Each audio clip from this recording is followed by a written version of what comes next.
आता पाहूया लोकसभेच्या रणधुमाळी संदर्भातल्या टॉप 9 बातम्या। लखनौमध्ये कुणाची तरी 200 एकर जमीन आयकर विभागाकडून जप्त। 800 कोटींच्या प्रकल्पाबाबतची माहिती योग्य वेळी समोर आणणार, मुख्यमंत्री शिंदेंचा ठाकरेंना इशारा। अयोध्येत राम मंदिराच्या नावाखाली झालेल्या जमीन घोटाळ्यात भाजप नेत्यांचा समावेश। स्वस्तात जमिनी घेऊन मंदिर ट्रस्टला चौपट दरात विकल्या, राऊतांचा भाजप नेत्यांवर आरोप। कटकारस्थान करणं, पक्ष फोडणं हेच फडणवीसांचं कर्तृत्व। फडणवीसांचं राजकारण भविष्यात चालणार नाही, संजय राऊतांचा फडणवीसांवर पलटवार। शिंदे गट आता शिंदे फडणवीस गट आणि अजित पवार गट आता अजित पवार फडणवीस गट झालाय।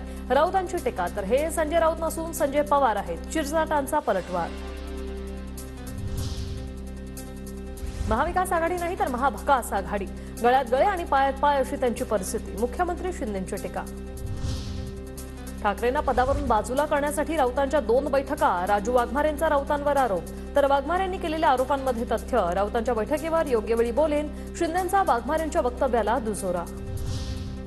शरद पवारांनी ठाकरेंना राजीनामा देण्यासाठी भाग पाडलं। ठाकरेंचा राजीनामा हा पवारांच्या कूटनीतीचा भाग होता, संजय शिरसाट यांचा आरोप। आम्ही तुमच्या सोबत येतो असा प्रस्ताव पवारांनी शहांना दिला होता, असाही दावा।